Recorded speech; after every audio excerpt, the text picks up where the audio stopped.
سلام سلام تخطاتلتي مدب دلينا تيفي كما يصنحكم كما يالهم مباركس لما عنتي ازيوم زطقم يوم زبلنا يوم نباهم كنبلو مينا كابتناي بقداماي بوليس ترافيك زغبرو ملكتات زترفنا لروم حدا سلستن نعوم دما ابزا فيديو زي اخنا اوربلكم مينا بدحري دما ناب مبرهات ترافيك خنا اتينا ببحد دما كنريوم كنفتنا دلاونا يز مدب سامي مسانا حبيبكم صراحه ቁጽር 1 እዚ ምልክት እዚ ከምዚ ትሪእዎ ዘለኹም ንብድሕሪት ዘለኻ ናህርኻ ቀንስ መልእኽቲ የመሓላልፍ። ቁጽር 2 እዚ ምልክት እዚ ንብቅድሚት ዘሎ ናህሪ ንክቅንስ ዘርኢ ምልክት እዩ። እዚ ምስ ትርኢ ብቅድሚት ዘለኻ ናህርኻ ቀንስ። ቁጽሪ 3 እዚ ምልክት እዚ ድሕሪ ፖሊስ ስዒብካ ደው በል ዝብል ምልክት እዩ። اوكي مباركس ناب مبرهات ترافيك ناتو قيح دوبل بيجا تصبق قطليا دما حلف زبل بسلستنا حبر مبرهتي تدغاغيفو ملؤختو زما حلالف ملكت ترافيك يو دوبل زبل سئلاو ملكت ترافيك ان هالوي بمبرهات ترافيكن حلف زبل قطليا مبرهتي انت ابرهلنا دو كنبل አይን ግደድን ስለዚህ በخላይ ደረጃ ክንገብሮም ዝግባና መብራት ትራፊክ እዩ። ኦኬ ቁጽር 1 ብጫ ናይ መጠንቀቕታ መብራት ኮይኑ ተጸበ ወይ ጽናሕ ማለት እዩ። ብውሑስ አገባብ ደው ክትብል ዘይትኽእል እንተኾንካ ጥራይ ድማ ክትስግሮ ትኽእል። ቁጽር 2 ቀይሕ ደው በል ማለት እዩ። ቀይሕ ተወሊዑ ከሎ ጥሒስካ እንተኸድካ መምርሒ ፍቃድ ማኪናኻ ትምንጠል ጥራይ ዘይኮነስ ብልዕሊኡ ድማ 3000 ክሩነር ትቕጻዕ።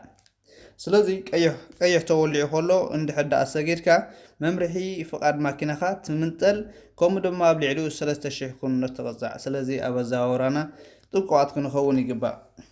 3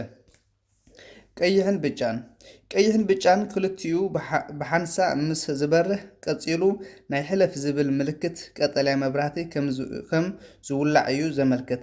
ቀጠልያ መብራህቲ ክሳብ ዝውላዕ ግን ምጽባይ ይግባእ። ቁጽር 4 ቀጠልያ እዚ መብራህቲ እዚ መንገዲ ናትካ ከም ዝኾነ ዝሕብር እዩ። ሕለፍ ወይ መገድኻ ቀጽል ማለት እዩ። ስለዚህ ቀጠልያ ኩሉ መዓልቲ ግሮን ቀጠልያ ማለት ናይ ሕለፍ መልእኽቲ ይሕልፍ። ብልጭ ህልም ዝብል ብጫ እዚ ብልጭ ዝብል ብጫ ሕብሪ እዚ ውልዕ ጥፍእ ዝብል ብጫ መብራህቲ ናይ መጠንቀቕታ መብራህቲ እዩ። ከምዚ መብራህቲ ምስ ዘጋጥመካ እቲ መብራህቲ ትራፊክ ብግቡእ ይሰርሕ ስለዘሎ ነቶም ካልኦት ሕግታት ብምኽታል ተጠንቂካ ክትዝውር ይግባእ። ስለዚ ኣነ ብዚኣ ሓንቲ ክብላ ደልየ ዘለኹ ኣብ ቀጻሊ ከነምፃ መዲብናያ ዘለና ቀዳምነት ኣብ ትራፊክ ማለት እዩ ፖሊስ እዮም ዝስርዑ። ሽዑ ብድሓር ድማ መብራህቲ ትራፊክ ሽዑ ብድሓር ሳልሳይ ስእላዊ ምልክት ትራፊክ እዩ። ስለዚ እንድሕዳ እቲ ብጫ ህልም ዝብል ምስ ንርኢ እንታይ ኢና ክንውከስ ዘለና ስእላዊ ምልክት ትራፊክ ኢና ንውከስ ዝግባእና። ስለዚ እታ ናይ መብራህቲ ትራፊክ ዝበናያ ልምዓቲ ኣብዚ ወዲና ኣለና። ሳልሰይቲ ስእላዊ ምልክት ትራፊክ ድማ ኣብ ቀረብታ ትመጽእ ኔክስት ቪድዮ ሒዝናልኩም ክንመጽ ኢና። በዘን ዘቕረብናልኩም ዓጊብኩም ክትኾኑ ተስፋ ንገብር። ናብ ኩሉ ንኽበጽሕ ድማ ተሓጋገዙና ሸር በልዎ። እንድሕዳ ፈቲኹማ ነዛ ቪድዮ ድማ ላይክ ሃቡና። ዝኾነ ርእይቶን ሓሳብ ዝህልወኩም ድማ ቀጻሊ ደጋጊምና ንብሎ ኣብ ታሕቲ ኮመንት ጻሕፉና። ሰናይ ወሰናይ ንዓኹም ክሳብ ንራኸብ።